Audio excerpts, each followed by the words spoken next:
Howdy, partners, and welcome to tonight's tale from the untamed frontiers of the American West. As the evening sun sets over distant mountains, we invite you to lay down your weary head and drift into the mysterious world of Red Dead Redemption. Each night, we'll share different tales from these wild lands, where outlaws and legends still roam free. And when our story ends, the gentle sounds of the frontier, crackling campfires, distant coyotes, rustling prairie grass, and the soft whisper of the wind will carry you into peaceful dreams beneath the star-filled western sky, with no advertisements to disturb your slumber. Now, saddle up, partner, and let's mosey on down to tonight's tale.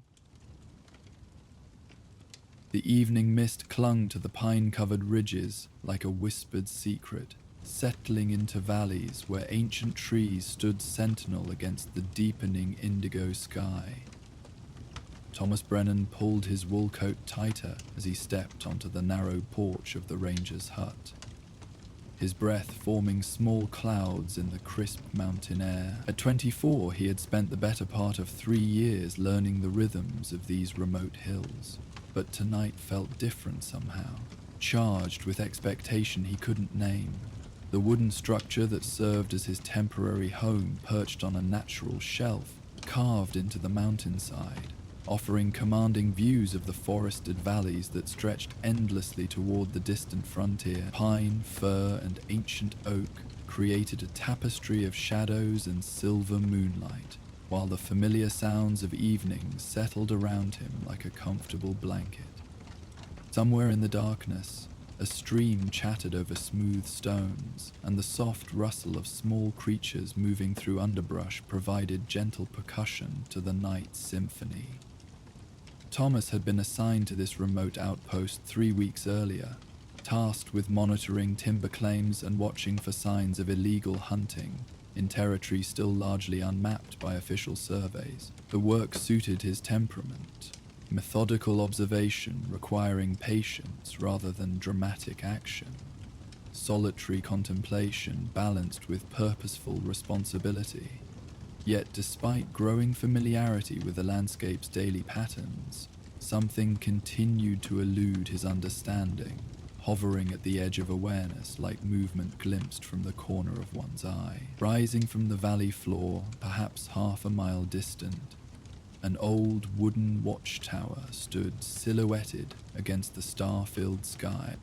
Constructed decades earlier by some forgotten military expedition or ambitious homesteader, the structure had weathered years of mountain storms and seasonal changes, its timber darkened to silver grey by exposure to elements that carved character into everything they touched.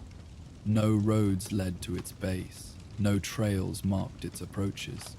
It simply existed as landmark and mystery, visible from Thomas's porch, yet seemingly disconnected from human purpose or explanation. Local settlers, encountered during his infrequent trips to the trading post 15 miles down the mountain, spoke of the tower with mixture of casual familiarity and underlying respect that suggested layers of meaning beyond its obvious architectural presence. Old-timers mentioned it in passing, weaving references into conversations about hunting territories and seasonal migrations, but always with subtle inflection that discouraged deeper inquiry. When Thomas had asked directly about its history and original purpose, responses became vague, redirected toward practical matters of weather patterns and game trails. "Something's up there been watching over these hills longer than any of us," Martha Henley had offered during his last supply run, her weathered hands sorting through bolts of fabric while avoiding direct eye contact. Tower's just the newest addition to old arrangements most folks learn not to disturb. These cryptic observations had intrigued rather than satisfied Thomas's curiosity, adding another layer to the watchtower's mysterious presence on his nightly horizon. During daylight hours, the structure appeared ordinary enough. Weathered wood, partially collapsed roof, obvious signs of long abandonment. Yet as darkness claimed the ridges and stars emerged in breathtaking profusion overhead, the tower seemed to acquire different qualities, its silhouette suggesting purpose that daylight observations couldn't reveal. Tonight, 3 weeks into his residency at the ranger's hut, Thomas found himself drawn repeatedly to study the distant structure while evening deepened around him. Something felt imminent, though he couldn't articulate what exactly his instincts anticipated. The air carried unusual stillness, as if the entire forest held its breath in expectation of some significant event whose nature remained hidden from human perception. As full darkness settled over the ridges, transforming familiar landscape into a realm of silver shadows and mysterious depths, Thomas settled into the wooden chair he had positioned for optimal observation of the tower and surrounding terrain. From this vantage point, elevated above the valley floor yet sheltered by the hut's protective presence, he could monitor the entire visible landscape while remaining concealed from potential observation himself.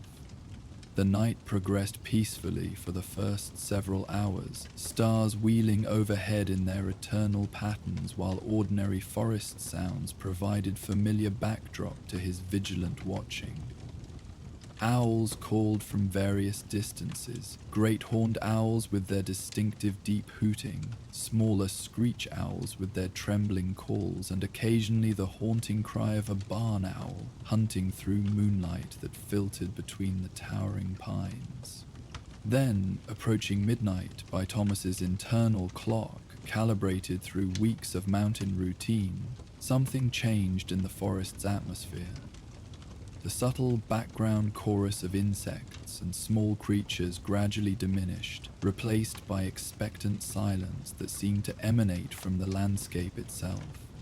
Even the stream's constant chatter appeared muffled, as if sound itself had been absorbed by some unseen presence moving through the darkness. Thomas leaned forward in his chair, every sense alert to whatever approached through the now silent forest. His hand instinctively moved to the rifle leaning against the hut's wall, though something about the quality of silence suggested observation rather than defense would prove more appropriate response to whatever was occurring. A soft whoosh of large wings disturbed the still air, followed by another, then a third, each wing beat deliberate and powerful, suggesting a creature of impressive size moving with controlled purpose through the darkness above the treetops. Thomas tilted his head upward, trying to locate the source of sounds that seemed to emanate from multiple directions simultaneously, as if the creature followed complex flight pattern designed to survey the entire area before revealing its presence. The wing beats ceased, replaced by silence so complete that Thomas could hear his own heartbeat drumming in his ears. Then, cutting through the night with clarity that seemed to resonate from the mountains themselves, came 3 distinct hoots, deep, resonant, and perfectly spaced, with intervals that suggested deliberate communication rather than random vocalization. The calls originated from the direction of the abandoned watchtower. Thomas rose carefully from his chair, moving to the porch railing where he could observe the distant structure without losing the hut's sheltering presence. In the silver moonlight that bathed the ridge where the tower stood, he could now distinguish a large, dark shape perched motionless atop the structure's highest accessible point. A massive owl, its silhouette unmistakable against the star-filled sky. Even at considerable distance, the creature's size impressed him. This was no ordinary owl, but something approaching eagle proportions, with broad wingspan and commanding presence that transformed the abandoned watchtower into active observation post once again.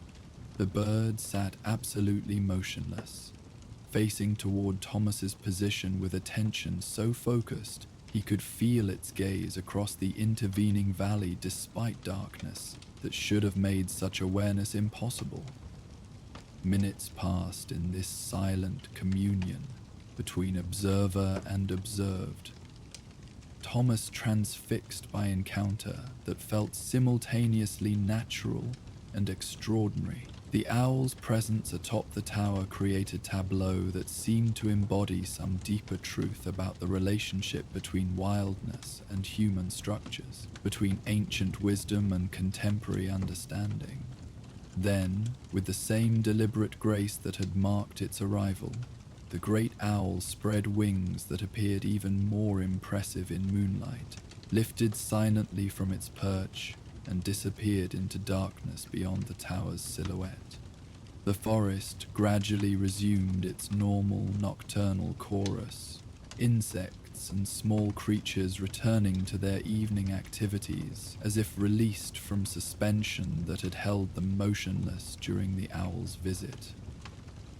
Thomas remained at the railing long after the creature's departure, staring toward the watchtower that had returned to ordinary abandonment, yet somehow retained echo of the magnificent presence that had claimed it so briefly. Sleep proved elusive when he finally sought his bed, mind occupied with questions about what he had witnessed and what significance the encounter might hold beyond its obvious beauty.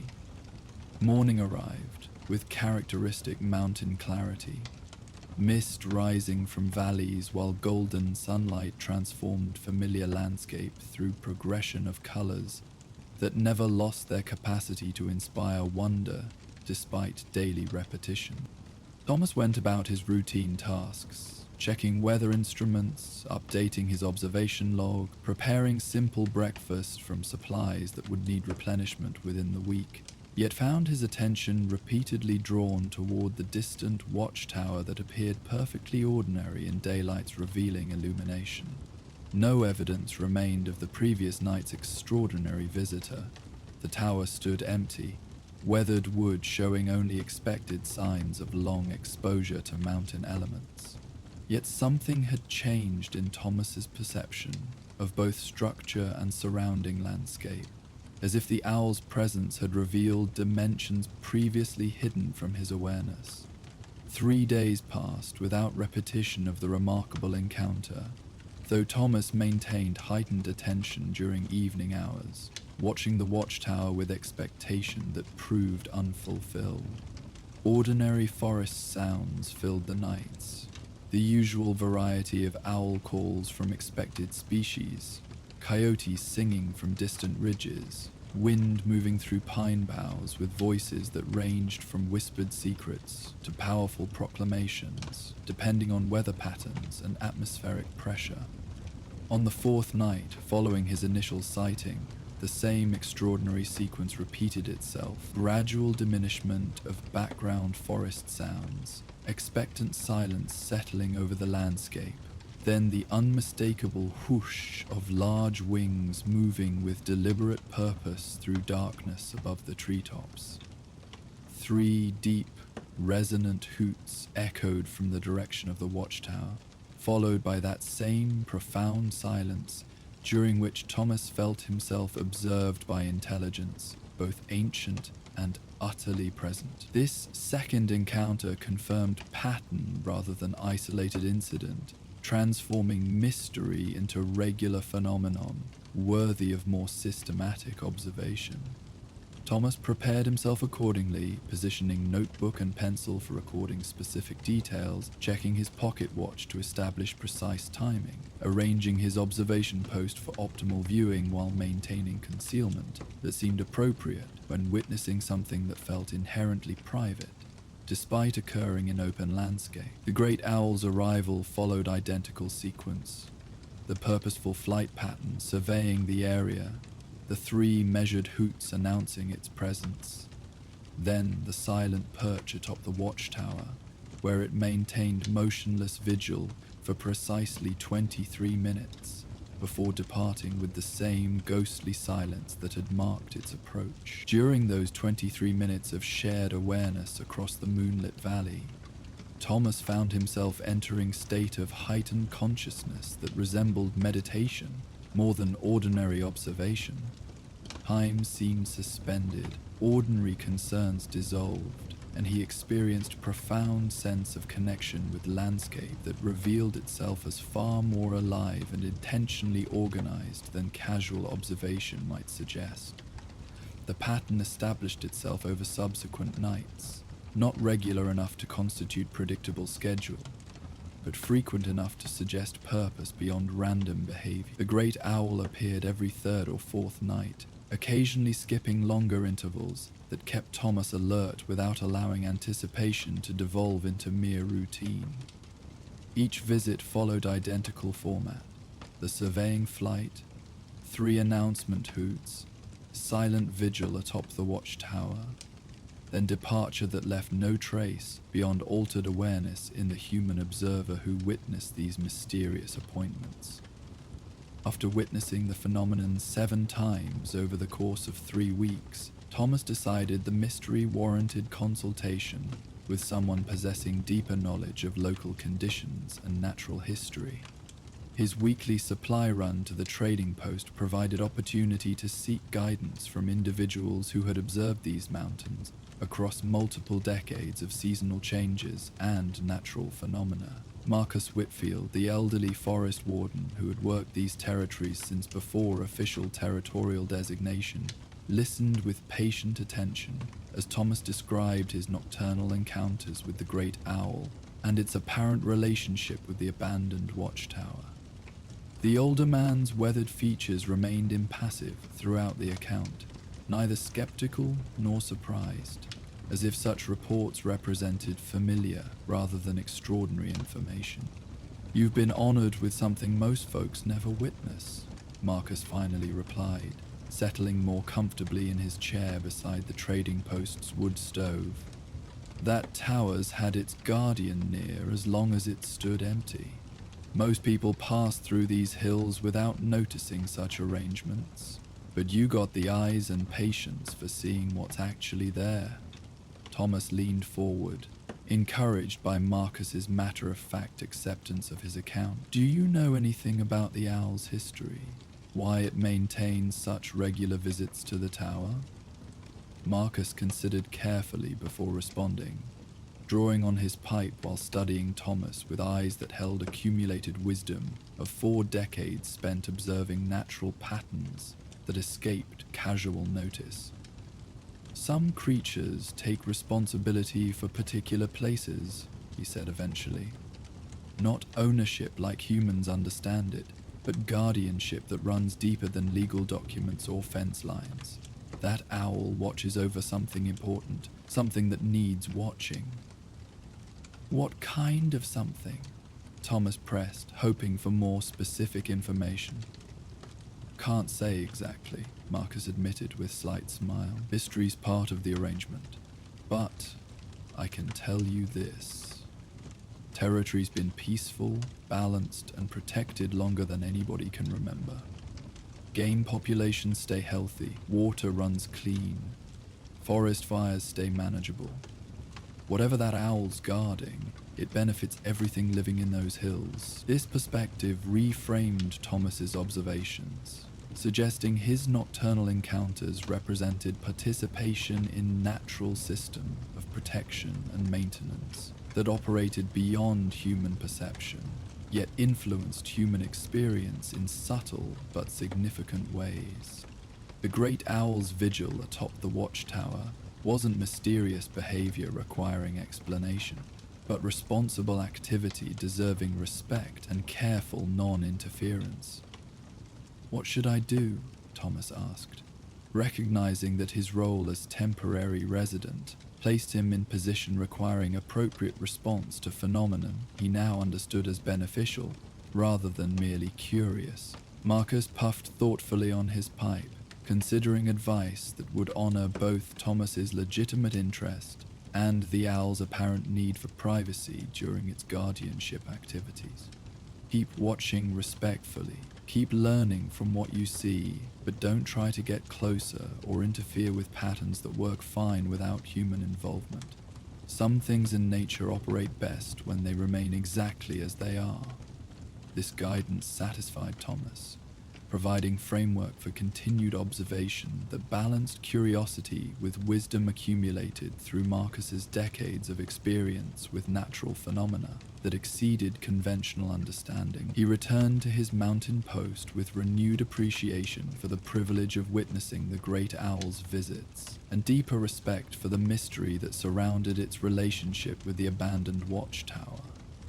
Over the following weeks, Thomas implemented Marcus's advice by maintaining his respectful observation routine while paying closer attention to broader patterns within the forest ecosystem surrounding both his hut and the watchtower. What he discovered gradually was subtle but unmistakable evidence supporting Marcus's assessment of the territory's exceptional health and balance.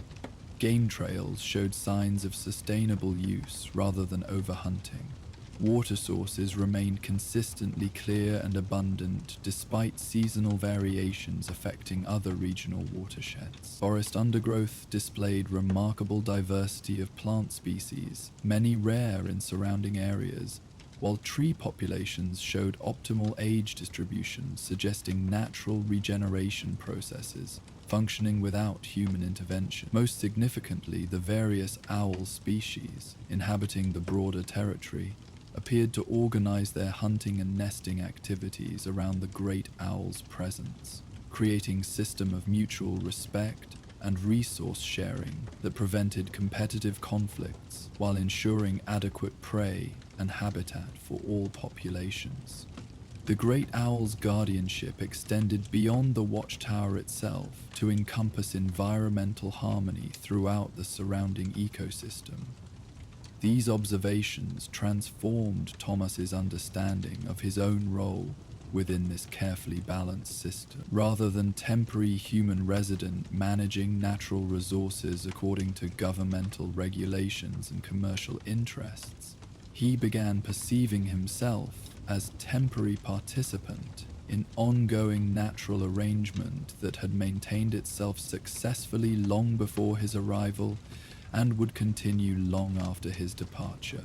This shift in perspective influenced his daily activities, encouraging more careful attention to minimizing disturbance, while maximizing learning from natural patterns he was privileged to observe.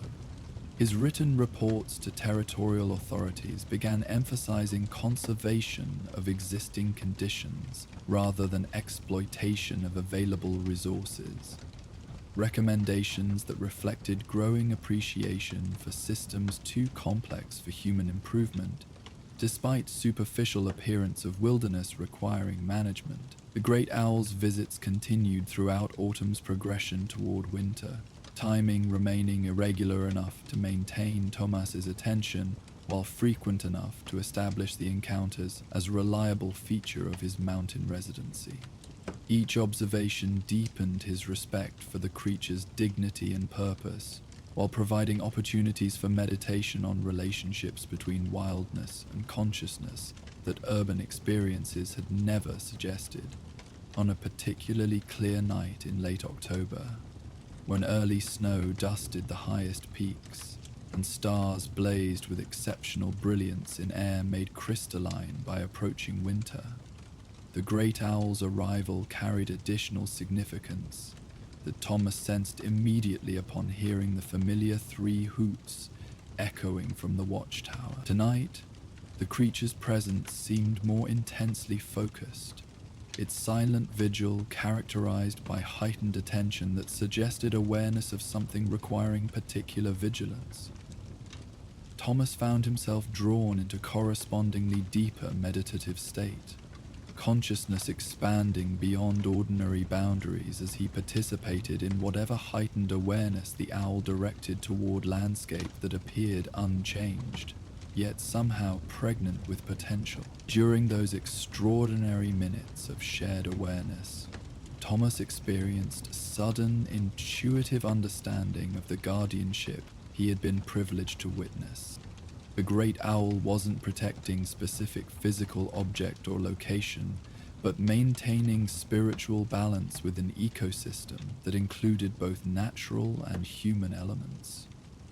The watchtower served as observation post for monitoring subtle interactions between conscious beings and natural forces, ensuring harmony persisted despite continuous change affecting all living systems. This realization arrived without dramatic revelation or mystical experience, simply settling into Thomas's awareness with quiet certainty that felt like remembering something previously known but temporarily forgotten. The great owl maintained watch over consciousness itself within its territory, protecting capacity for wisdom, respect, and appropriate relationship between thinking beings and natural world that sustained all life. When the owl departed that night with its characteristic silent grace, Thomas remained at his observation post until dawn, contemplating implications of understanding that would influence his relationship with natural world for the remainder of his life. He had been granted a glimpse into levels of organization and purpose operating beyond ordinary perception, systems of guardianship and protection that maintained conditions allowing consciousness to flourish within natural harmony. The following morning brought message from territorial headquarters, reassigning Thomas to different posts effective end of November. Routine rotation designed to provide varied experience while preventing excessive attachment to particular locations. Under normal circumstances, such reassignment would represent welcome career advancement, offering new challenges and broader knowledge of territorial conditions. Now, however, the prospect of leaving this mountain outpost felt like premature departure from educational opportunity that had fundamentally altered his understanding of natural world and human responsibility within it. The great owl's teachings, for he now recognized the encounters as form of instruction, had provided foundation for approaching wilderness with respect and humility that would prove valuable throughout his career. But he sensed the curriculum remained incomplete.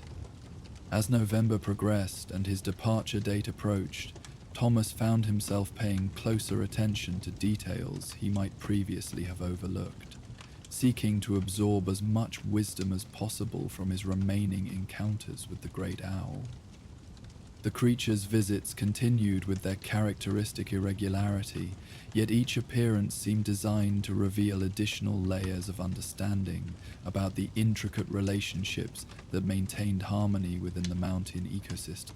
During one particularly memorable encounter in mid-November, when fresh snow had transformed the landscape into crystalline wonderland that sparkled under starlight, Thomas noticed subtle changes in the owl's behavior that suggested awareness of his impending departure. The creature's 3 announcement hoots carried different quality, not mournful exactly, but deeper, more resonant, as if conveying information that required careful attention and long remembrance. That night's vigil extended far beyond the usual duration, the great owl maintaining its motionless perch atop the watchtower, while Thomas experienced progressive deepening of meditative state that allowed perception of forest activities normally hidden from human awareness. Through this heightened consciousness, he became aware of complex network of relationships connecting all living beings within the territory. Predators and prey existing in careful balance, plant communities supporting diverse wildlife populations, water systems nourishing entire ecosystems through interconnected flows that sustained life across multiple elevations and microenvironments. Most remarkably, Thomas began to perceive how consciousness itself moved through this network like vital energy, connecting all aware beings in a web of mutual recognition and respect that transcended species boundaries. The great owl served as central node in this network, its heightened awareness monitoring the spiritual health of connections that maintained harmony among all participants in the mountain's living community. This revelation transformed Thomas's understanding of his own role within the system. Rather than temporary human observer studying natural phenomena from outside perspective, he had been invited to participate temporarily in conscious network that included his awareness as beneficial element contributing to overall harmony. His respectful observation and growing understanding had earned him recognition as appropriate participant rather than potentially disruptive intruder. The great owl's extended vigil that night served as formal acknowledgement of this earned status, confirming Thomas's education had progressed sufficiently to warrant inclusion in deeper levels of forest consciousness. This recognition carried both honor and responsibility. Honor of being accepted by intelligence far older and wiser than human understanding. Responsibility of maintaining appropriate relationship with natural systems throughout his future career, regardless of specific assignment locations. When the magnificent creature finally departed that night, Thomas understood he had received graduation rather than simple farewell. His education in wilderness guardianship had reached the level of competence that qualified him to serve as conscious participant in natural harmony, wherever his territorial duties might carry him. The great owl's teachings would continue through practical application, rather than continued direct instruction. The remaining weeks of November passed swiftly, filled with preparation activities and final observations that consolidated lessons learned during his months of mountain residency. Thomas compiled detailed notes regarding sustainable resource management practices he had observed, documenting natural processes that maintained ecological balance without human intervention. These observations would prove valuable in future assignments where artificial management approaches might prove less effective than working within existing natural systems. His correspondence with territorial headquarters began emphasizing conservation approaches that recognized wilderness areas as successfully functioning ecosystems, requiring protection rather than improvement.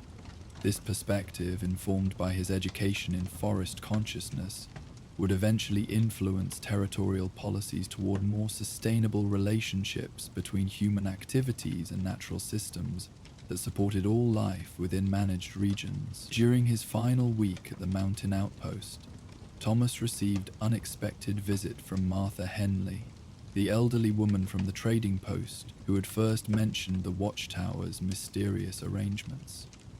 She arrived at his hut during afternoon hours when most forest creatures rested in preparation for evening activities, carrying a basket of preserved foods and practical supplies that suggested ceremonial rather than purely commercial purpose. "Heard you've been learning from our mountain guardian," she said without preamble, settling comfortably in chair Thomas offered while her sharp eyes studied his face with obvious assessment of changes she detected there. "Marcus mentioned you got the eyes and patience for seeing what most folks miss entirely." Thomas acknowledged this assessment with respectful nod, recognizing that Martha's visit represented another level of acceptance within community, of individuals who understood the mountain's deeper realities. Her presence suggested local recognition of his transformation from temporary government observer to initiated participant in regional systems of natural wisdom.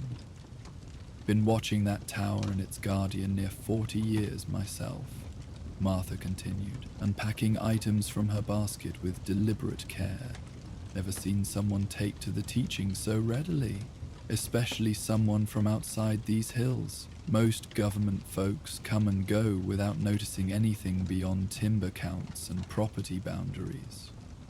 This revelation surprised Thomas, who had assumed his encounters with the great owl represented unique rather than part of broader tradition of observation and learning that connected various individuals across multiple decades. Martha's acknowledgement suggested existence of informal community, united by shared recognition of the mountain's conscious guardianship and their own responsibility to support its continuation. "What should I know about this community?" Thomas asked, sensing opportunity to understand his experiences within larger context of regional wisdom tradition. Martha smiled with satisfaction at his question, recognizing it as evidence of appropriate humility and genuine desire to learn, rather than mere curiosity about local folklore. Not organized community exactly, she explained. More like scattered individuals who learn to see past surface appearances and recognize deeper arrangements that keep these mountains healthy and peaceful. She gestured toward the distant watchtower, visible through the hut's window as dark silhouette against afternoon sky. Each person finds their own relationship with the Guardian and its purpose. Some watch respectfully like yourself, others support from distance through practical means.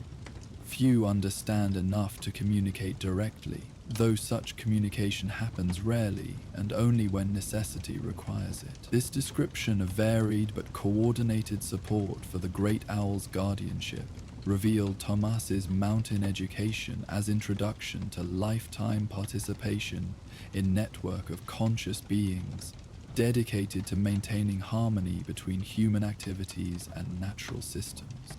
His departure from this particular location would represent transition rather than conclusion, movement into broader community, united by shared commitment to appropriate stewardship of consciousness within natural world. Martha spent remainder of afternoon sharing stories of various individuals who had learned from the Mountain Guardian across previous decades, each account illustrating different aspects of wisdom available to observers capable of maintaining respectful attention over extended periods.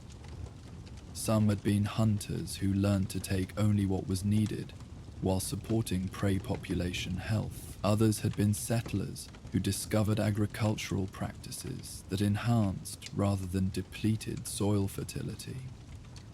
A few had been travelers who carried lessons learned in these mountains to distant regions, where similar principles proved applicable to different ecosystems. Your education here prepares you for service wherever territorial duties take you, Martha explained as afternoon light began fading toward evening.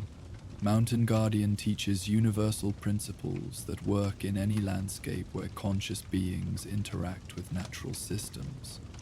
Question is whether you maintain what you learned when daily pressures make such wisdom seem impractical or inconvenient. This observation highlighted crucial challenge facing Thomas as he prepared to leave mountain environment, where natural wisdom received obvious validation through ecological health and spiritual harmony. Future assignments would likely occur in regions where human activities had disturbed natural balance, requiring application of mountain lessons within situations that might seem to contradict their effectiveness. Martha's final gift was leather-bound journal containing detailed observations compiled by previous individuals who had learned from the Mountain Guardian, their accounts documenting successful application of natural wisdom principles in diverse territorial locations across several decades of government service. This resource would provide practical guidance for translating mountain education into effective stewardship within various assignment contexts. Understanding travels with you, Martha assured him as she prepared to depart. Mountain Guardian's teachings root themselves deep enough to survive transplanting anywhere. Consciousness recognizes responsibility for maintaining harmony between thinking beings and natural world that sustains all life. That evening, Thomas experienced a profound sense of completion regarding his mountain residency, understanding he had received not only direct instruction from the Great Owl, but also placement within ongoing tradition of individuals committed to conscious participation in natural systems throughout territorial regions. His departure would represent graduation into broader service rather than loss of connection with wisdom source that had transformed his understanding of appropriate human relationship with wilderness. The Great Owl appeared that night for what Thomas recognized would be their final shared vigil, the creature's presence carrying quality of formal blessing upon education completed and service about to begin.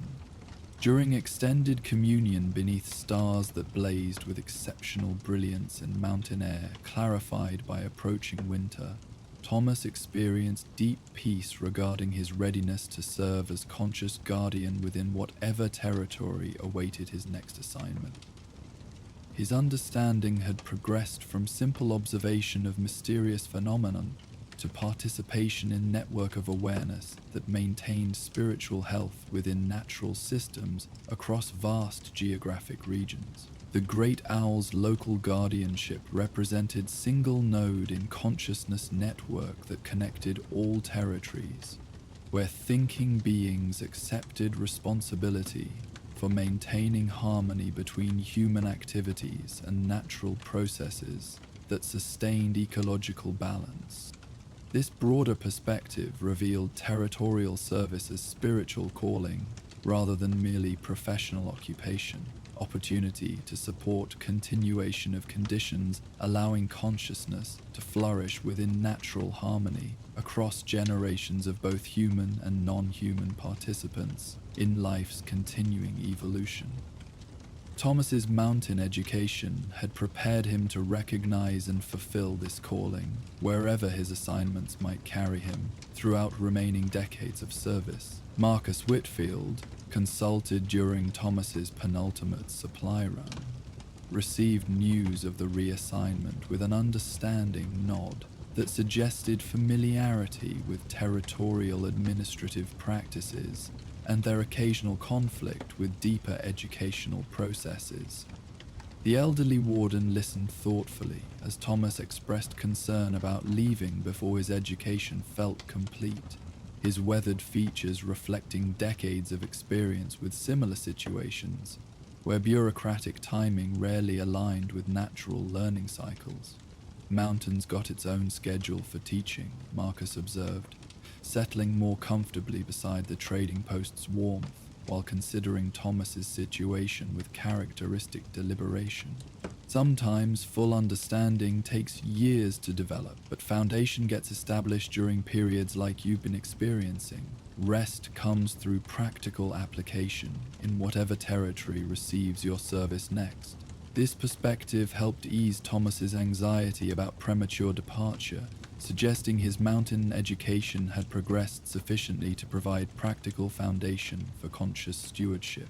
Regardless of specific assignment location, the great owl's instruction had established framework for perceiving natural systems as consciously organized rather than randomly functioning, teaching observation skills that would prove universally applicable to any ecosystem requiring human presence, that enhance rather than diminished existing harmony. You've been given something most territorial employees never receive. Marcus continued, drawing thoughtfully on his pipe while studying Thomas with eyes that reflected accumulated wisdom of 4 decades spent learning from natural teachers whose lessons exceeded conventional wildlife management approaches. The owl chose you for instruction that prepares consciousness for service within natural systems that operate according to principles older and more reliable than government regulations or administrative procedures. Thomas found comfort in Marcus's assessment, recognizing validation of educational experience that had seemed almost too extraordinary to represent legitimate foundation for professional service. The great owl's teachings had challenged conventional approaches to wilderness management by revealing natural systems as successfully functioning without human intervention, requiring protection and support rather than improvement or control through artificial management techniques. How do I maintain connection with what I learned here? Thomas asked, voicing concern that occupied his thoughts as departure date approached. Future assignments might not offer opportunities for direct communication with natural teachers willing to provide such detailed instruction. Marcus smiled with understanding that reflected personal experience with similar challenges throughout his lengthy career.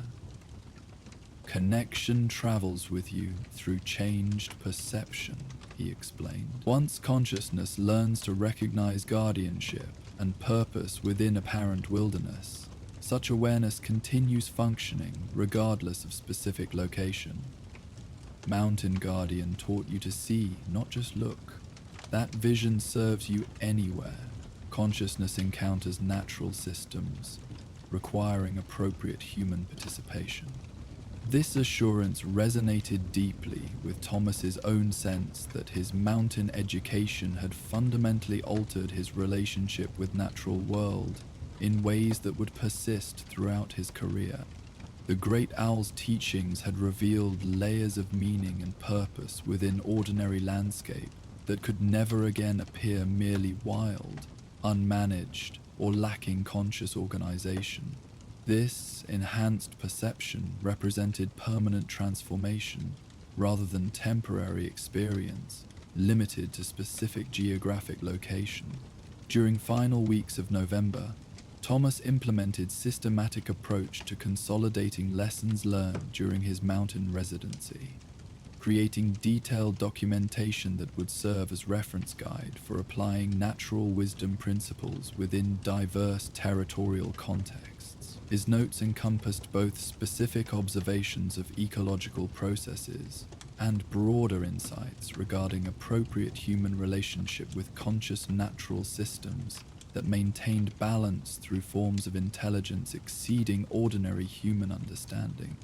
Most valuable documentation addressed recognition of guardianship within apparent wilderness, skills for identifying natural teachers, methods for establishing respectful communication with non-human intelligence, techniques for supporting existing natural harmony rather than imposing artificial management approaches that might disrupt successful ecological relationships developed across decades or centuries of undisturbed evolution. These practical guidelines would prove essential during future assignments where natural systems had suffered disruption through inappropriate human intervention, requiring restoration approaches that worked within existing natural processes rather than against them. Thomas's mountain education had provided foundation for serving as bridge between human administrative requirements and natural wisdom that offered more effective solutions to resource management challenges than conventional regulatory approaches typically provided.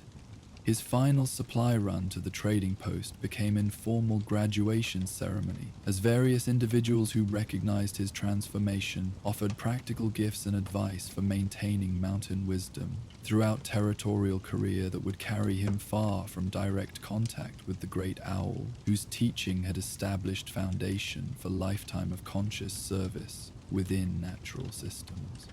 Martha Henley presented him with a collection of medicinal plants native to diverse territorial regions, each specimen accompanied by detailed instructions for recognizing similar species in unfamiliar ecosystems and understanding their ecological relationships that maintained health within plant communities supporting various wildlife populations. This knowledge would prove valuable for assessing ecosystem health and identifying natural restoration processes that could heal damaged landscapes through working with rather than against existing natural tendencies.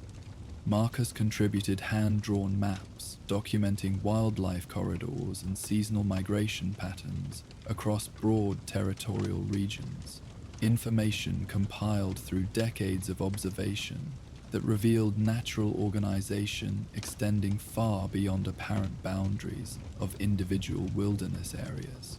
Understanding these large-scale patterns would help Thomas recognize his future assignments as components within vast, interconnected systems, requiring coordination between multiple management approaches that supported rather than conflicted with natural processes. Several other individuals offered practical tools, reference materials, and personal accounts of successful application of natural wisdom principles within various territorial contexts, creating comprehensive resource library that would support Thomas's transition from mountain student to field practitioner of conscious stewardship within complex administrative environments where natural wisdom might seem impractical, yet prove most effective approach to sustainable resource management. These gifts represented more than practical assistance.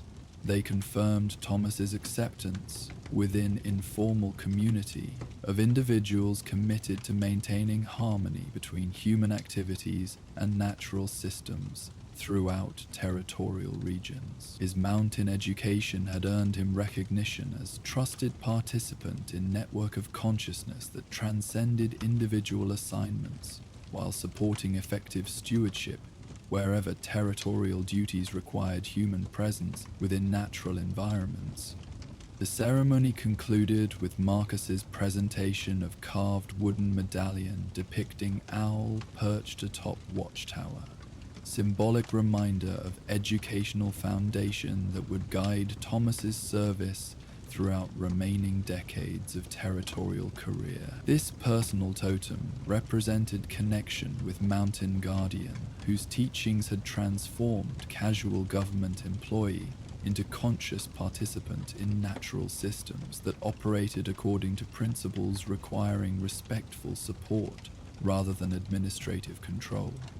Carry this as a reminder of what you learned and who you became through Mountain Guardian's instruction, Marcus explained while placing the medallion around Thomas's neck, with ceremonial formality that acknowledged significance of transformation achieved during months of mountain residency.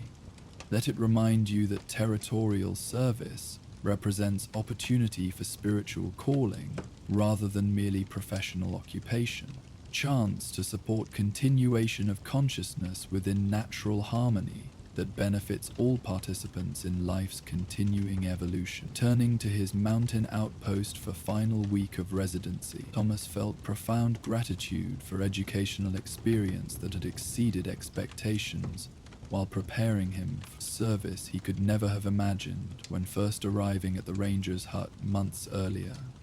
His understanding of territorial work had expanded from routine resource monitoring to conscious participation in systems of guardianship that maintain conditions allowing consciousness to flourish within natural harmony across vast geographic regions. The Great Owl's final appearances during that last week carried quality of formal conclusion to educational relationship that had developed between teacher and student across months of patient instruction. Each encounter deepened Thomas's confidence in his readiness to serve as conscious guardian within whatever territory awaited his next assignment, understanding he had received foundations sufficient for lifetime of effective stewardship within natural systems that would welcome his educated participation. His final night at the mountain outpost provided opportunity for extended communion with the Great Owl, whose teachings had transformed his understanding of appropriate human relationship with wilderness that revealed itself, to properly educated perception, as consciously organized and purposefully maintained by intelligence that welcomed respectful participation while requiring no human intervention to function with perfect efficiency. You've been given foundation, Marcus observed, accurately assessing Thomas's conflicted feelings about leaving.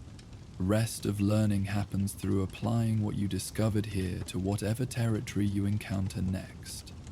That owl taught you to see, not just look. Skill travels with you wherever assignments take you. This perspective helped Thomas accept his departure with appropriate gratitude rather than inappropriate reluctance to embrace new challenges. The Great Owl's guardianship had provided specific education regarding observation, respect, and non-interference that would prove universally applicable to all future encounters with natural systems requiring human presence that enhanced rather than diminished existing harmony. On his final night at the mountain outpost, Thomas maintained his usual evening vigil, despite uncertainty about whether the Great Owl would appear for what might constitute farewell encounter. The night progressed peacefully through familiar sequence of fading daylight, emerging stars, and gradual settling of forest into nocturnal routines that had become precious through weeks of attentive observation. Then, as midnight approached, the expected sequence began. Diminishing background sound, expectant silence, powerful wing beats moving with deliberate purpose through darkness above the treetops. 3 deep hoots echoed from the watchtower with resonance that seemed to acknowledge special significance of this particular visit.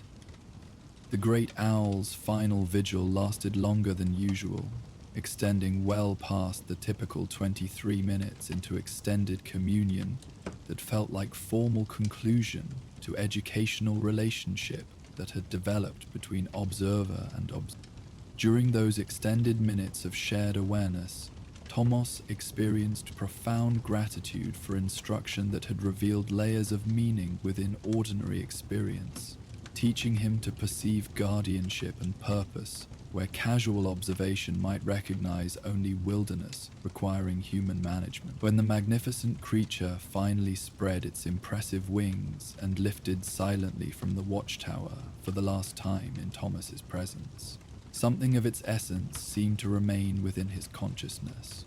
Not supernatural possession or mystical transformation, but practical wisdom regarding appropriate relationship between human awareness and natural systems that operated according to principles deeper than governmental regulations or commercial considerations. The following morning, Thomas completed his departure preparations with mixture of sadness at leaving and anticipation of applying newfound understanding to whatever challenges awaited at his next assignment. His final act before leaving the ranger's hut was writing detailed account of his observations, carefully documenting both the great owl's behavioral patterns and the broader ecological health that characterized the watchtower's territory. This account he sealed in official envelope addressed to Marcus Whitfield, trusting the experienced warden to preserve the information for potential benefit of future observers who might prove receptive to instruction that transcended conventional wildlife management approaches. Some knowledge was too valuable to risk losing through administrative oversight or skeptical dismissal by officials lacking direct experience with phenomena that challenged ordinary understanding. As his wagon carried him away from the mountain outpost toward new responsibilities, Thomas cast a final glance toward the ridge where the abandoned watchtower stood, silhouetted against morning sky. No sign of its extraordinary guardian was visible in daylight's revealing illumination, yet something of the great owl's presence lingered in his perception of landscape that would never again appear merely wild, unmanaged, or lacking in conscious purpose. The watchtower remained, its weathered wood continuing to provide perch for guardian whose vigilance protected mysteries too important for casual interference. Somewhere in the vast network of natural relationships that sustained all life, conscious beings maintained watch over consciousness itself, ensuring conditions persisted that allowed wisdom to flourish within harmony between thinking creatures, a natural world that remained, despite human presumption, far more complex and purposeful than ordinary perception suggested. Thomas carried this understanding forward into his continuing career, approaching each new territory with eyes trained to recognize guardianship and purpose within apparent wilderness, ears attuned to guidance offered by creatures whose relationship with landscape exceeded human comprehension, yet welcomed respectful participation from observers capable of learning without disturbing essential arrangements that required no human improvement. The great owl of the watchtower had provided foundation for lifetime of appropriate service within natural systems that operated according to wisdom accumulated across millennia of successful adaptation. This was education beyond any provided by territorial training programs. Direct instruction in principles that would prove universally applicable wherever Thomas's assignments carried him throughout career dedicated to protection, and preservation of consciousness within natural harmony that sustained all living things. In quiet moments throughout his subsequent decades of territorial service, Thomas would recall those extraordinary nights of shared vigil with the great owl, remembering lessons in observation, respect, and guardianship that had transformed his understanding of human responsibility within natural world. The watchtower stood empty in daylight, but protected in darkness by presence that watched over something more precious than specific location or particular species: the capacity for conscious beings to recognize their place within larger systems of meaning and purpose that operated beyond ordinary perception, yet influenced every aspect of existence touched by genuine wisdom. Such understanding represented gift beyond measurement, education that continued teaching long after formal instruction concluded, guidance that enriched every subsequent encounter with natural world that revealed itself to properly trained perception as consciously organized and purposefully maintained by forms of intelligence that welcomed respectful participation while requiring no human intervention to function with perfect efficiency. The owl and the watchtower had provided glimpse into levels of reality where consciousness served consciousness within natural harmony that sustained itself through vigilance exercised by beings whose guardianship ensured conditions suitable for wisdom to flourish across generations of observers privileged to witness and learn from arrangements too subtle for casual notice, yet too important for existence to continue without their faithful maintenance. The carved wooden medallion rested warm against Thomas Brennan's chest as his wagon crested the final ridge overlooking his new assignment, Silver Mesa, a broad plateau of weathered stone and scattered pines that stretched toward distant mountains like a vast natural amphitheater. 3 months had passed since his departure from the mountain outpost where the great owl had provided education in natural consciousness, and the intervening weeks of travel through diverse territorial regions had offered numerous opportunities to apply lessons learned beneath the watchtower's silent guardian. Now, approaching what would serve as his base of operations for the next phase of territorial service, Thomas found his perception automatically seeking signs of the deeper arrangements that Marcus Whitfield and Martha Henley had taught him to recognize within apparently ordinary landscape.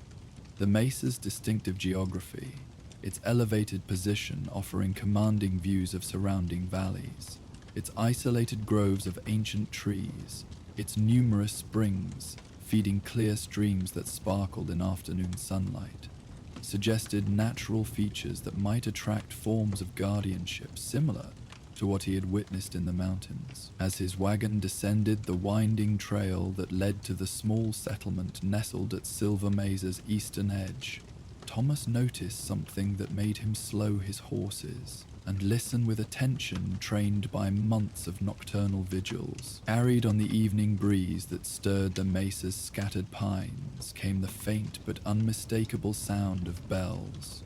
Not the heavy bronze tolling of church bells or the sharp clarity of school bells, but something lighter, more musical, like wind chimes crafted from precious metal and tuned to harmonies that seemed to resonate with the landscape itself. The sound faded as quickly as it had appeared, leaving Thomas uncertain whether he had heard actual bells or perhaps the natural music created by wind moving through rock formations or metallic minerals exposed in the mesa's weathered stone faces.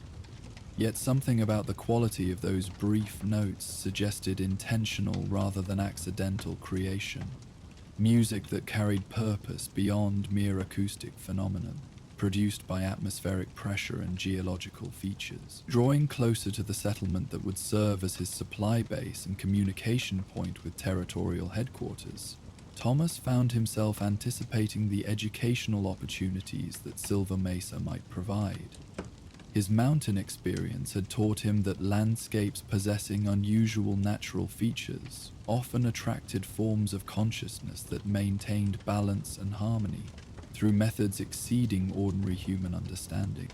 The mysterious bells, whether real or imagined, suggested Silver Mesa might harbor its own traditions of guardianship, worthy of respectful observation and careful learning. The sun was setting behind distant peaks as Thomas guided his wagon into the settlement's single street, painting Silver Mesa's distinctive rock formations in shades of gold and rose that explained the plateau's name, while creating atmosphere of quiet beauty that reminded him of evening vigils shared with the great owl beneath stars that blazed in mountain clarity. Here too, consciousness might find teachers willing to provide instruction in natural wisdom that would deepen understanding begun in previous assignment, while preparing him for whatever challenges lay ahead in his continuing territorial service.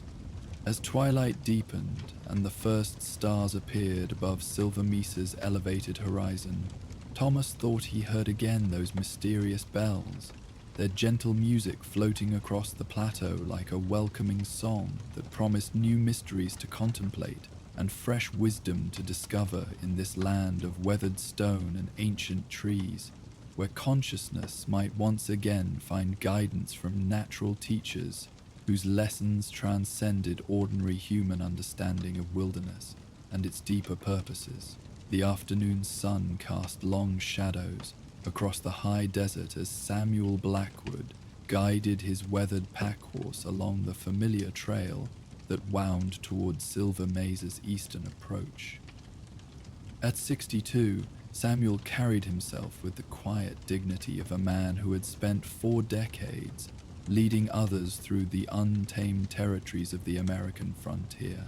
His face, bronzed by countless days under relentless sun and etched with lines that spoke of both hardship and wonder, bore the unmistakable mark of someone who had found his life's purpose in vast, open spaces. Behind him, the pack-horse carried everything Samuel owned, a modest collection of possessions accumulated over decades of guiding settlers, prospectors, and adventurers through mountain passes and desert valleys. Tomorrow, he would board the eastbound train at Strawberry Station, beginning a journey that would carry him back to the settled lands of his youth, where a small inheritance from a deceased sister awaited his claim. The frontier chapter of his life was ending, and with it a way of being that had defined his identity for longer than he could easily remember.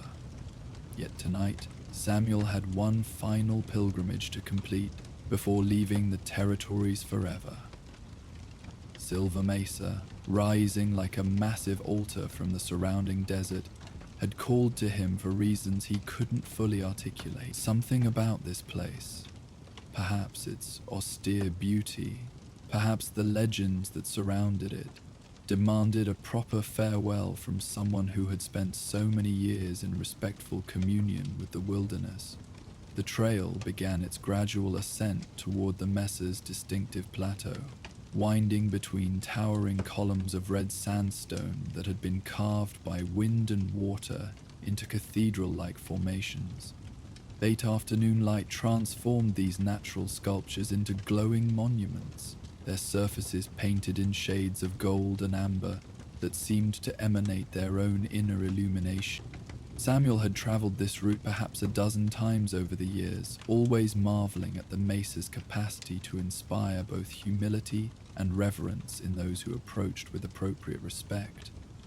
As his horse picked its way carefully along the rocky path, Samuel's thoughts drifted to the stories he had heard about Silver Mesa, tales whispered around campfires by old-timers who claimed knowledge of mysteries that newer arrivals couldn't comprehend. Most intriguing among these legends concerned bells that allegedly rang each evening as sunset claimed the surrounding landscape, their tones echoing through the canyons with haunting clarity despite the absence of any visible source. Some claimed the sounds originated from a lost Spanish mission built centuries ago by Franciscan friars who had sought to establish a foothold of faith in this remote wilderness. Others insisted the bells were natural phenomena, wind patterns interacting with rock formations in ways that produced musical tones under specific atmospheric conditions. A few old prospectors swore the sounds came from ghostly remnants of a settlement destroyed during territorial conflicts, its inhabitants' final prayers preserved in eternal repetition across the desert air. Samuel had never personally heard these mysterious bells, though he had camped within Silver Mesa's vicinity on several occasions. Yet something about the legend had captured his imagination, perhaps because it seemed to embody the frontier's essential character, that sense of mystery and possibility that existed alongside harsh realities of survival and progress. Whether the bells were real or imaginary mattered less than what they represented. The idea that certain places held memories, echoes of human experience that transcended ordinary time and continued to resonate for those who knew how to listen. The trail leveled as it reached the mesa's edge, revealing a natural campsite that had obviously served countless travelers over the years.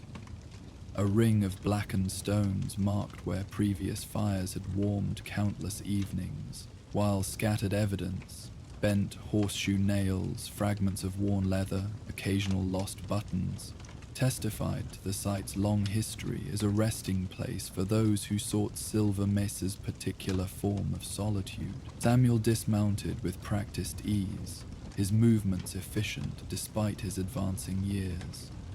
The familiar routine of establishing camp provided welcome structure after a day of contemplation about endings and transitions. He unsaddled his mount, staked the animal near a small seep that provided adequate water, and began gathering dead wood for the evening fire. These simple tasks, repeated thousands of times across 4 decades of frontier life, offered comfort through their predictable necessity. As he worked, Samuel became aware of approaching hoofbeats, the measured cadence of a single rider moving at unhurried pace along the trail he had recently traversed. Frontier courtesy dictated welcoming solitary travelers, particularly in remote locations, where mutual assistance might prove essential for survival.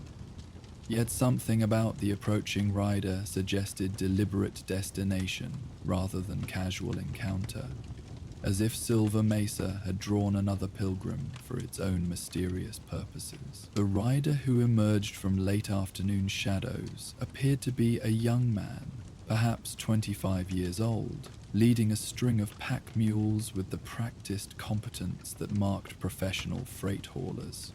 He sat his saddle with the easy confidence of someone born to horseback life, his clothing practical and well-maintained despite obvious wear from extensive trail use. Most notably, his approach carried none of the wariness that characterized most frontier encounters between strangers, instead suggesting someone who had already identified Samuel as worthy of trust. "Evening," the young man called, raising his hand in the universal gesture of peaceful intention. "Mind if I share your camp? This looks like the finest spot for miles, and my animals could use the water." Samuel nodded welcome, appreciating both the courtesy of the request and the practical assessment that had guided it. "Plenty of room," he replied, gesturing toward the natural camping area. Samuel Blackwood, been guiding folks through these territories for more years than I care to count. "Thomas Moreno," the younger man responded, dismounting and beginning the efficient process of caring for his animals. "Been running freight between the mining camps and railway stations, mostly supplies going up, silver and copper coming down. Hard work, but honest living." As Thomas established his portion of their shared camp, Samuel noted the practiced economy of his movements and the obvious care he showed for his pack animals. These details spoke favorably of character, A man who treated his livestock well could generally be trusted to extend similar consideration to human companions. "You come to Silver Mesa for any particular reason?" Samuel asked, as they worked side by side to prepare the area for evening occupation. "Not exactly on the main freight routes, from what I understand." Thomas paused in his work, glancing toward the massive rock formation that dominated their surroundings. "He heard stories about this place," he admitted. "Old-timers in the camps talk about bells that ring at sunset, mysterious sounds that some say bring peace to troubled minds. Figured it might be worth experiencing before the territory changes too much more." Samuel felt a moment of recognition. Here was someone else drawn by the same legends that had motivated his own pilgrimage. "You've never heard them yourself?" "No," Thomas replied, shaking his head, "but my grandfather used to tell stories about sacred places throughout these lands, locations where something beyond ordinary experience could be found by those who approached with proper respect. Silver Mesa sounds like that kind of place." This thoughtful response elevated Samuel's estimation of his unexpected camping companion. Too many young men of Thomas's generation approached frontier mysteries with either cynical dismissal or sensation. Thomas seemed to possess that rarer quality, genuine reverence for possibilities beyond immediate understanding, combined with patience to let experiences unfold according to their own natural rhythms. As twilight began its gradual transformation of the desert landscape, both men completed their camp preparations and settled near the growing warmth of their shared fire. The surrounding silence felt profound rather than empty, not the absence of sound, but the presence of deep quiet that seemed to emanate from the massive rock formations around them. Occasionally, distant coyote calls punctuated this stillness, their voices carrying haunting beauty across miles of open territory. "What brings you to Silver Mesa?" Thomas asked, accepting a cup of coffee from Samuel's well-traveled pot. "Besides the bells, I mean. You've got the look of someone saying goodbye to something important." Samuel appreciated the perceptive observation, recognizing in Thomas someone whose youth hadn't prevented development of genuine insight regarding human nature. "Leaving the territories," he acknowledged simply. 40 years of guiding folks through country that's changing faster than I can keep pace with. Time to find different purposes for whatever years remain." Thomas nodded understanding, neither offering false reassurance nor pressing for details that Samuel might prefer to keep private. Instead, he gazed thoughtfully towards Silver Mesa's imposing silhouette, now beginning to capture the golden light of approaching sunset. "Must be hard," Thomas finally observed, "leaving behind something that's been your whole life for so long." "Yes and no," Samuel replied after a consideration. "Hard to leave, but also ready to accept what comes next. The frontier taught me that fighting inevitable change usually causes more suffering than accepting it with grace. The trick is knowing which changes are truly inevitable and which are simply convenient excuses for avoiding necessary effort."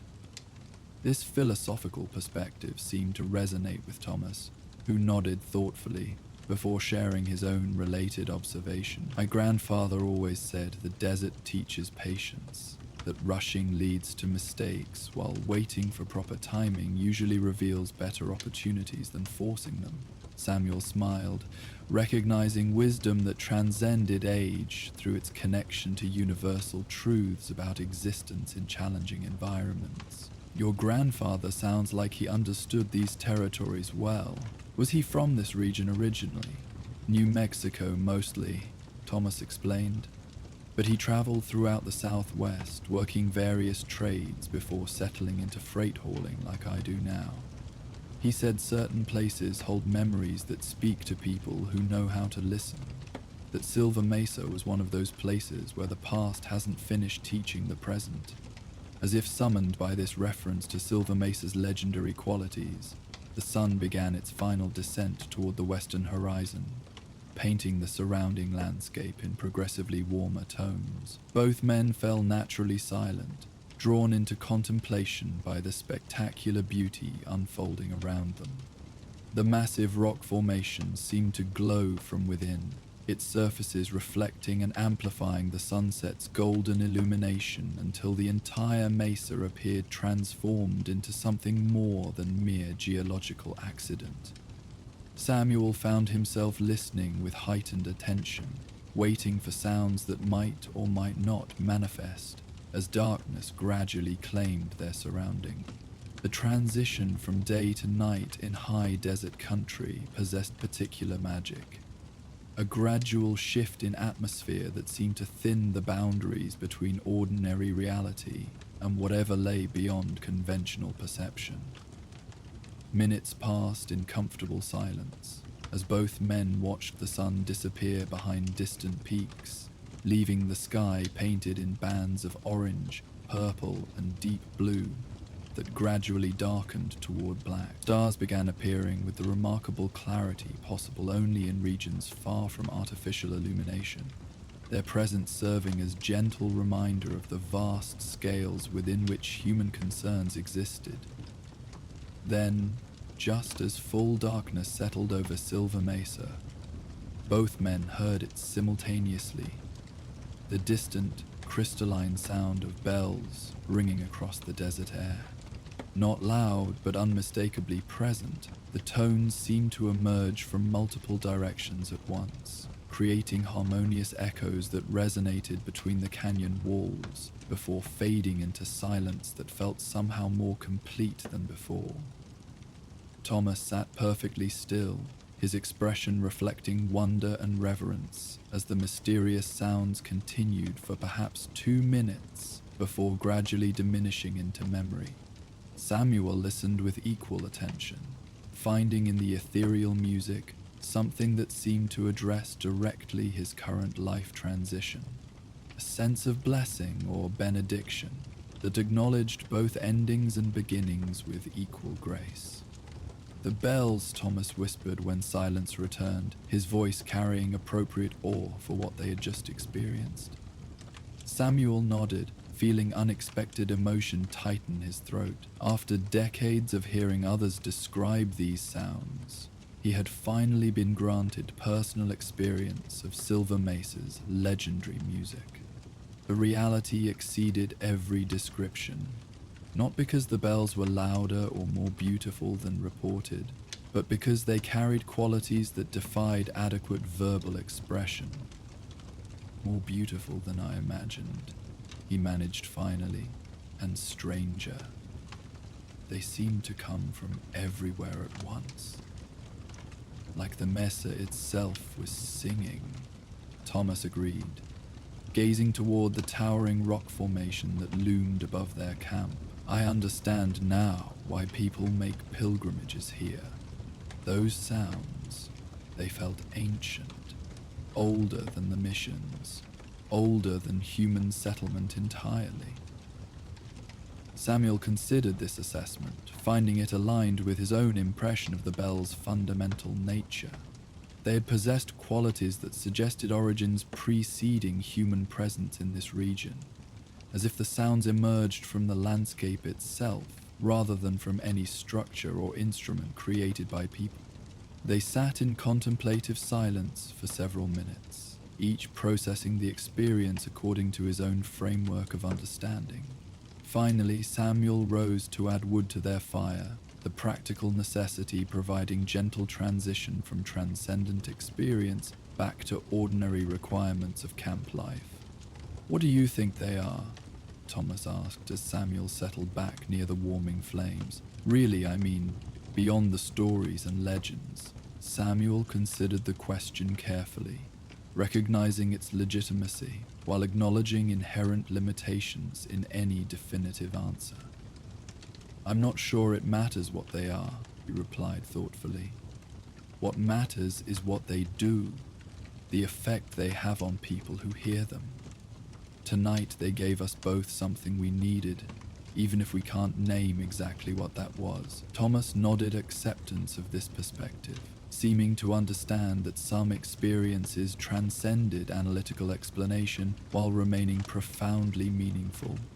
He felt like permission, he offered hesitantly, like blessing for whatever comes next, whether we understand it completely or not. Yes, Samuel agreed, recognizing the accuracy of Thomas's characterization.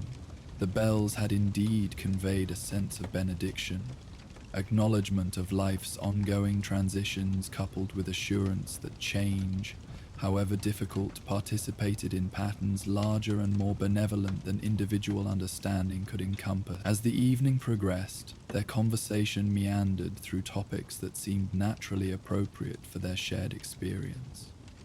Thomas spoke of his hopes for expanding his freight business, perhaps eventually establishing regular routes that would serve the growing communities throughout the territory.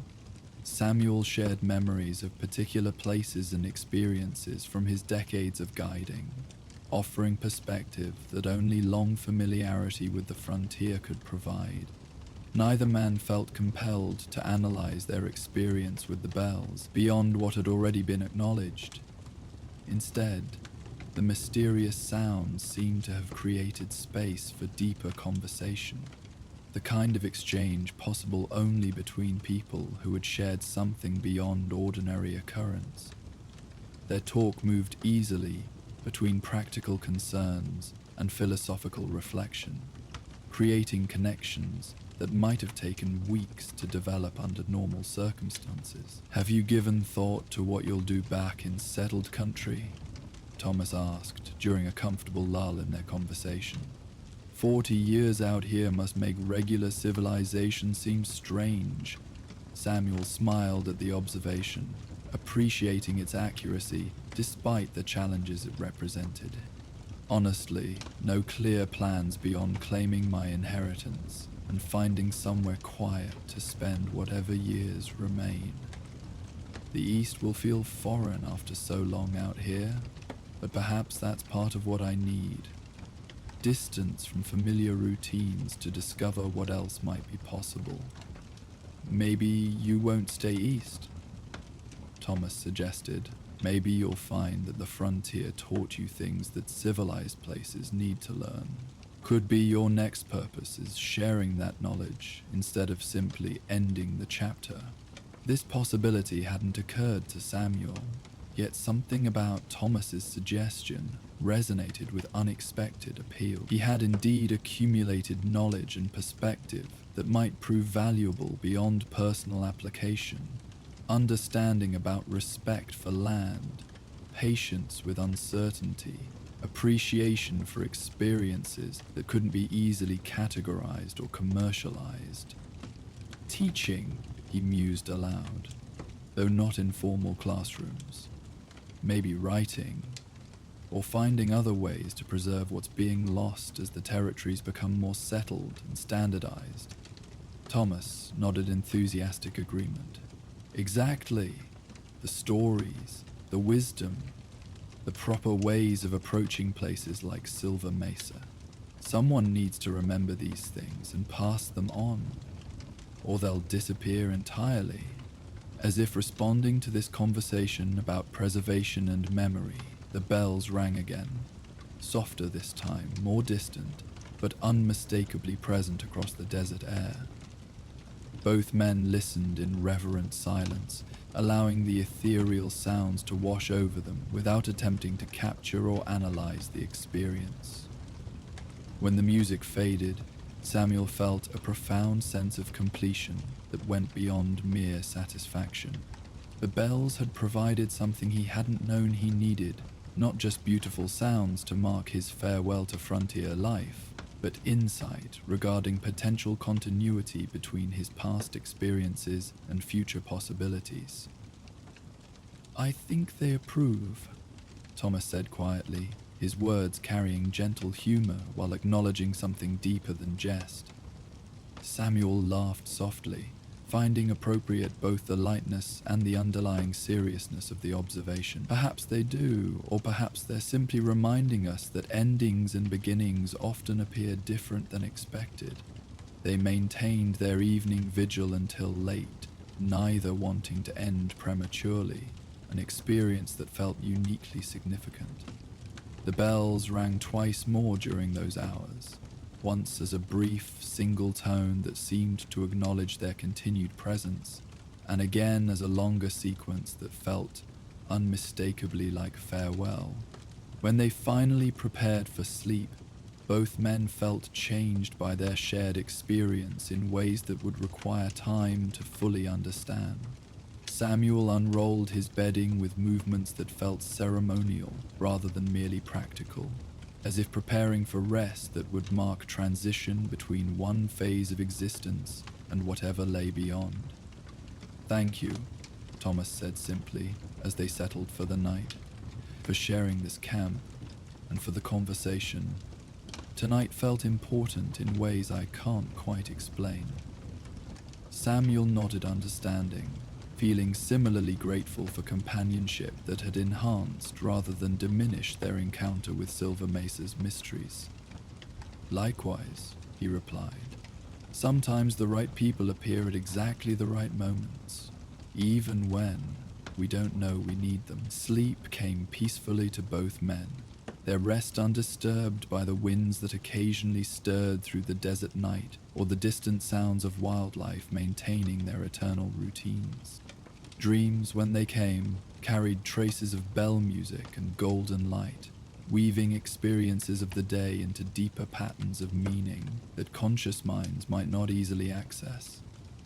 Morning arrived with characteristic desert clarity, the sun emerging above eastern peaks to illuminate Silver Mesa in entirely different colors than those that had marked the previous evening. Where sunset had painted the massive formation in warm golds and ambers, dawn revealed cooler tones, silver and pale blue that gave the rock its distinctive name while creating atmosphere entirely distinct from twilight's magic. Both men woke refreshed, moving through morning routines with the efficient purposefulness that frontier life demanded. Yet something of the previous evening's transcendent quality lingered in their interactions, creating subtle ceremony even in ordinary activities like preparing coffee and sharing breakfast. "Will you be traveling this way again?" Samuel asked as they prepared to part company, Thomas heading north toward mining camps while Samuel would continue south toward Strawberry Station. "Eventually," Thomas replied. "My routes bring me through this region several times each year. I'll make point of stopping at Silver Mesa again, especially during sunset.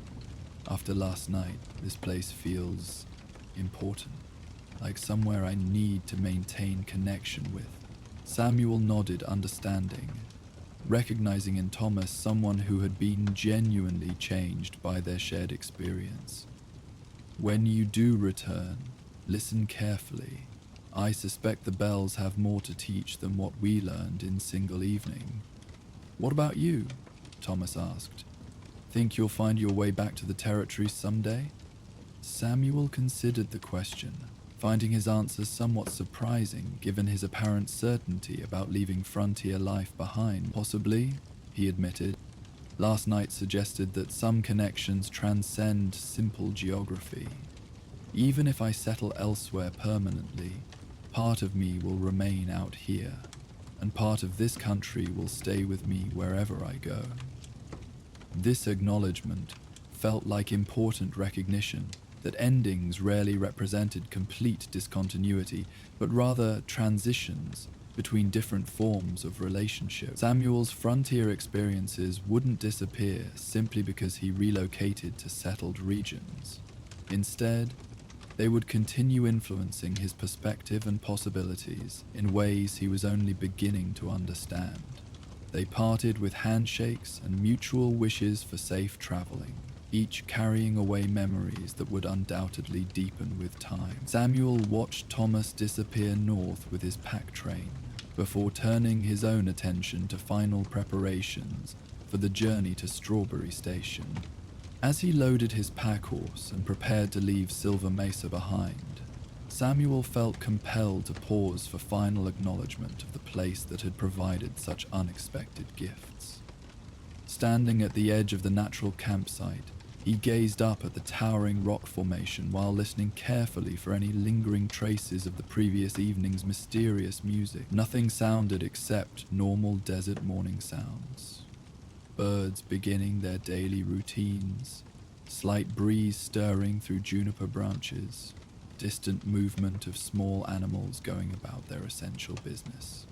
Yet absence of the bells didn't diminish their continuing presence in Samuel's memory and awareness. Like Thomas had suggested, Silver Mesa now felt permanently important, a place he would carry within himself regardless of physical distance. "Thank you," he said quietly, addressing the mesa itself with same sincerity he might show a human benefactor. The words felt appropriate rather than foolish, recognition that certain places deserved acknowledgement for gifts they offered those who approached with proper respect. The trail away from Silver Mesa seemed different during morning departure than it had during previous evening's approach, not because geography had changed, but because Samuel's relationship with the landscape had been fundamentally altered by his experience with the bells. He rode with heightened awareness of details that might previously have escaped notice, finding beauty and significance in rock formations, plant growth patterns, and the quality of morning light that suggested the entire desert had become more vivid and meaningful. This enhanced perception continued throughout his journey towards Strawberry Station, transforming what might have been routine travel into something approaching pilgrimage or celebration. Every vista revealed new dimensions of beauty, every sound carried potential significance, and the overall experience of moving through familiar territory felt charged with possibilities he was only beginning to recognize. By afternoon, the railway station came into view, a modest collection of buildings that represented connection between territorial isolation and the broader networks of commerce and communication that were rapidly transforming the American West. Yet rather than feeling eager to begin his eastward journey, Samuel found himself reluctant to leave behind the heightened awareness that had followed him from Silver Mesa. At the station, he learned that the next eastbound train wouldn't arrive until the following morning, requiring overnight stay in the small settlement that had grown around the railway facility. Rather than feeling inconvenient, this delay offered welcome opportunity to process his recent experiences before embarking on the major life transition that train travel would represent. That evening, Samuel sat on the hotel porch, watching sunset paint the western sky while reflecting on the previous night's encounter with Silver Mesa's mysterious bells. The sounds had provided something he hadn't realized he needed.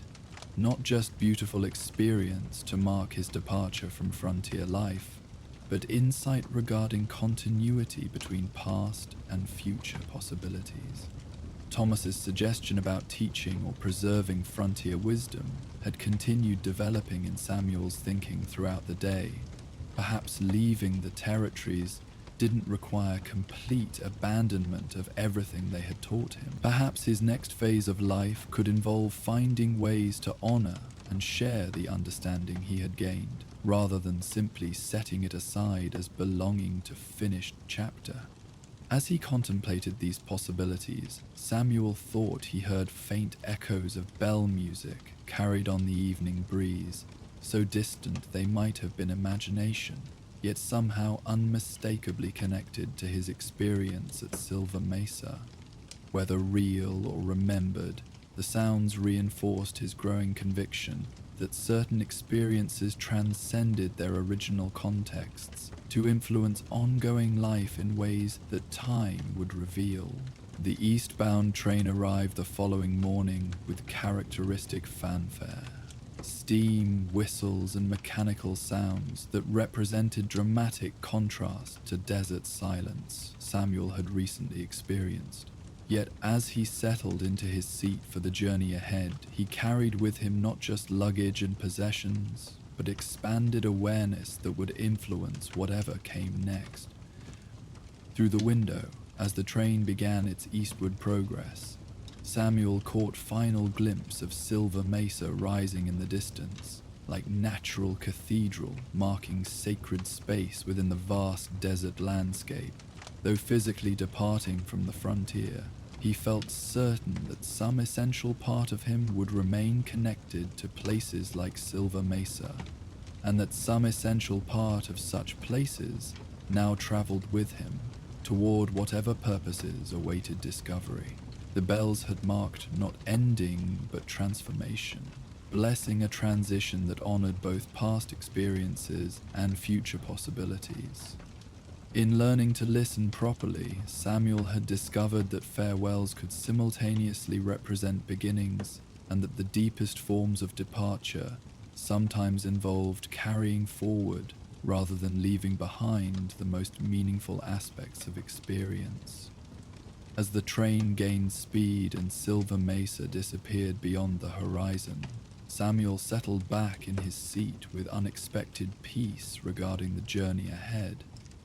The territorial chapter of his life was ending, but its influences would continue in ways he was only beginning to understand.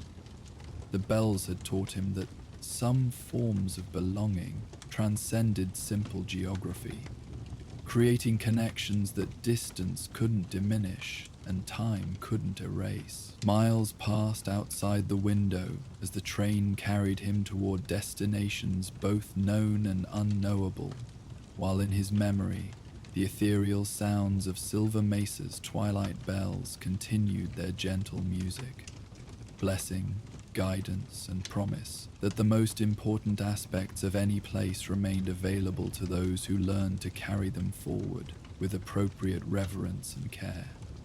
3 weeks after departing Silver Mesa, Samuel found himself in the unfamiliar surroundings of his sister's former home in Ohio, a modest dwelling surrounded by manicured gardens that represented everything the frontier was not.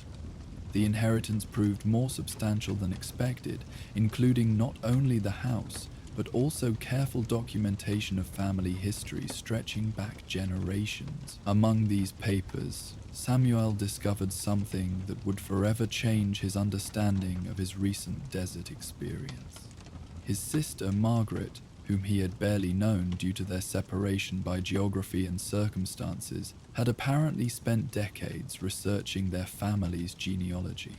Her meticulous records revealed that their great-great-grandfather, Father Miguel Sebastian, had been a Franciscan missionary who established a small chapel near Silver Mesa in 1847. The mission, according to Margaret's research, had operated for only 3 years before being abandoned due to conflicts with territorial authorities and practical difficulties of maintaining religious presence in such remote location. More significantly, Father Miguel had commissioned a set of 7 bronze bells for his chapel, bells crafted by artisans in Santa Fe, using techniques inherited from Spanish colonial traditions. The bells had been blessed in elaborate ceremony before being installed in the modest tower of the Silver Mesa Mission, where they called faithful to prayer each evening as sunset painted the surrounding desert in colors that seemed to emerge from divine palette. Samuel read these revelations with growing amazement, understanding for the first time that his mysterious encounter at Silver Mesa carried familial significance he couldn't have imagined. The bells he and Thomas had heard weren't merely atmospheric phenomena or folklore made manifest. They represented connection across generations to ancestors whose dedication to sacred purpose had somehow preserved itself through decades of abandonment and forgetting. Margaret's research included detailed drawings of the mission's layout, copied from territorial archives and supplemented by her own correspondence with local historians. The chapel had stood on Silver Mesa's eastern edge, positioned to catch morning light while offering dramatic views of surrounding desert landscape. Father Miguel had chosen the location specifically for its combination of practical advantages and spiritual inspiration, believing that places of natural beauty enhanced rather than distracted from religious contemplation. According to surviving records, the mission had served not only territorial settlers but also members of various indigenous communities who found Father Miguel's approach to faith more respectful of their own spiritual traditions than typical missionary efforts. The evening bell service had evolved into a unique ceremony that incorporated elements from multiple cultural backgrounds, creating a form of worship that honored both Christian doctrine and indigenous wisdom regarding sacred relationship with land. The mission's end had come not through dramatic conflict, but gradual abandonment, as political changes made Father Miguel's position increasingly difficult to maintain. Rather than remove the bells, he had chosen to leave them in place as continuing blessing upon the land and all who might encounter their music in years to come. His final journal entry, preserved in territorial archives, expressed hope that future generations would discover meaning in the bell's continuing presence, even if the formal mission could no longer be sustained. Samuel set down Margaret's research papers with hands that trembled slightly from emotion rather than age. Everything he had experienced at Silva Mesa suddenly revealed deeper layers of significance. Not coincidence that had drawn him to that particular place for farewell to frontier life, but unconscious response to ancestral connection that transcended ordinary understanding of family heritage. The bells Thomas and he had heard represented more than mysterious phenomena or beautiful conclusion to his territorial experiences. They embodied continuing influence of ancestor whose dedication to bridging different worlds, Spanish and indigenous, settled and nomadic, sacred and practical, had somehow persisted through generations to touch descendants who carried similar concerns in their own context. Over the following days, Samuel found himself drawn repeatedly to Margaret's research, discovering details that illuminated not only their family history, but also broader patterns of cultural interaction throughout the territorial period. Father Miguel emerged from these records as a remarkably progressive figure who had understood that lasting spiritual influence required adaptation to local conditions, rather than rigid imposition of foreign practices. The missionaries' journals described evening bell ceremonies that incorporated indigenous prayers for land protection, alongside traditional Christian blessings, creating synthesis that honored multiple traditions while maintaining essential spiritual purpose. These services had attracted participants from various backgrounds, who found in the mission's inclusive approach something missing from more doctrinaire religious offerings available elsewhere in the territory. Samuel realized that his own career as territorial guide had paralleled his ancestors' work in significant ways. Both had served as bridges between different worlds, helping people navigate unfamiliar territory while respecting the complex relationships that existed between human communities and natural landscapes. The bells had recognized this continuity, offering acknowledgement of shared purpose across generations. This understanding transformed Samuel's perception of his current life transition, from simple ending to potential continuation of family legacy in new form. Perhaps his next chapter wouldn't involve complete departure from frontier experiences, but rather finding ways to honor and preserve the bridging work that had characterized both his own career and his ancestors' mission. He began writing, first tentative journal entries exploring his recent discoveries, then more structured attempts to capture the wisdom he had accumulated through decades of territorial life. The writing came easily, flowing from deep well of experience that had been waiting for appropriate form of expression. Stories of places encountered, people guided, challenges overcome, and mysteries witnessed filled page after page with detail that surprised him through its clarity and completeness. Thomas had been right about the need for preservation of frontier understanding before it disappeared entirely beneath waves of modernization and standardization. Samuel's writing revealed knowledge that extended far beyond practical skills of trail navigation or weather prediction, to encompass deeper awareness of how humans could live respectfully within landscapes that demanded humility and adaptation rather than domination.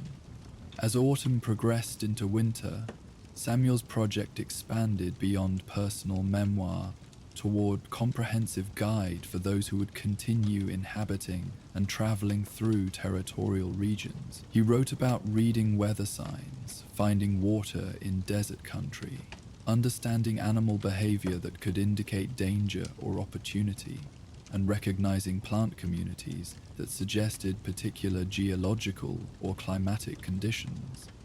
More importantly, he wrote about approaches to unknown territory that honored both practical necessity and spiritual dimension of landscape encounter.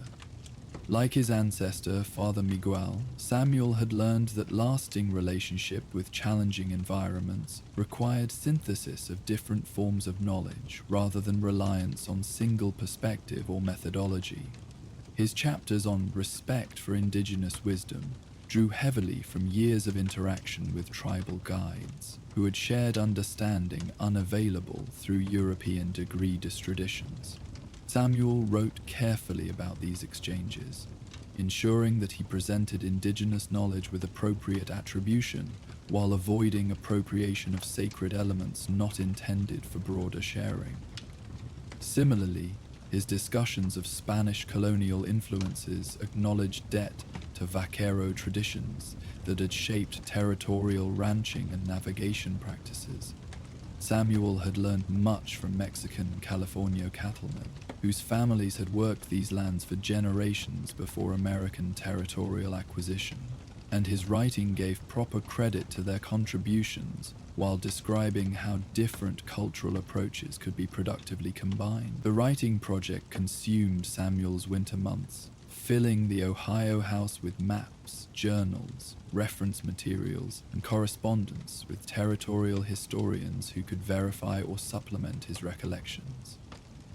What had begun as personal exploration evolved into substantial manuscript that could serve multiple purposes: historical record, practical guide, and philosophical reflection on proper relationship between humans and challenging environments. Spring brought unexpected letter from Thomas Moreno, who had somehow tracked Samuel's location through territorial postal networks and railroad correspondence systems.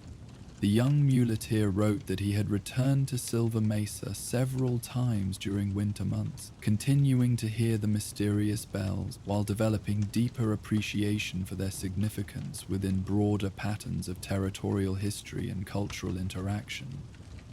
Thomas had also begun his own research into local legends and historical records, discovering accounts of Father Miguel's mission that corroborated much of what Samuel had learned through his sister's genealogical work. More intriguingly, Thomas had encountered elderly Native American storyteller who possessed oral traditions about the Silver Mesa bells that extended their significance beyond Christian missionary context into older frameworks of spiritual relationship with specific landscapes. According to these indigenous accounts, Silver Mesa had been recognized as sacred site long before European contact, serving as location where different tribal communities would gather for ceremonies that honored shared spiritual understanding despite cultural differences. The bells installed by Father Miguel had been accepted by indigenous participants not as foreign intrusion, but as continuation of existing tradition using new form of musical expression. This revelation added another layer to Samuel's understanding of his Silver Mesa experience and its connection to ancestral legacy. Father Miguel hadn't imposed European religious practice upon indigenous sacred site, but had recognized existing sanctity and found ways to honor it through synthesis that respected multiple traditions. The continuing presence of the bells represented success of this inclusive approach, creating spiritual heritage that transcended specific cultural boundary. Thomas's letter also described his own evolving relationship with frontier territories, and growing interest in preserving traditional knowledge before modernization eliminated access to older ways of understanding landscape and community. He had begun documenting stories told by elderly residents of mining camps and trading posts, collecting accounts of territorial life that might otherwise disappear as original settlers died or relocated to more civilized regions. The parallel between Thomas's collecting work and Samuel's writing project suggested broader pattern of recognition among those who had experienced frontier life deeply rather than superficially. Perhaps the mysterious influence of places like Silver Mesa extended beyond individual encounters to inspire ongoing efforts at preservation and bridge building among various communities of people who valued territorial wisdom. Samuel wrote immediately to Thomas, sharing details of his genealogical discoveries and proposing collaboration between their respective documentation projects. The combination of Samuel's historical perspective and Thomas's continuing territorial presence could produce more comprehensive record than either could create independently.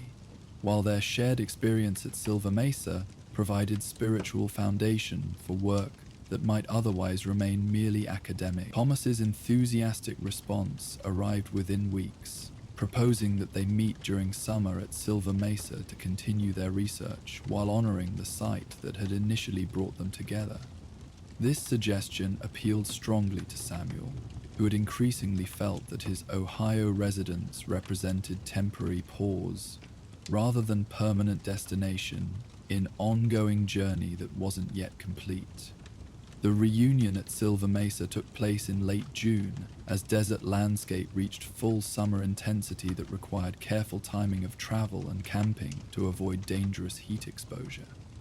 Samuel's return to familiar territory felt simultaneously like homecoming and adventure, reacquainting him with physical demands and spiritual rewards of frontier life, while confirming that his eastern sojourn had enhanced rather than diminished his appreciation for territorial experiences. Thomas appeared at their designated meeting point, having matured considerably during the months since their previous encounter, his increased confidence and capability evident in improved equipment, expanded pack train, and more sophisticated approach to territorial travel. Yet essential qualities that had made him worthy camping companion remained unchanged: respect for mystery, willingness to listen, and genuine appreciation for experiences that couldn't be easily categorized or commercialized.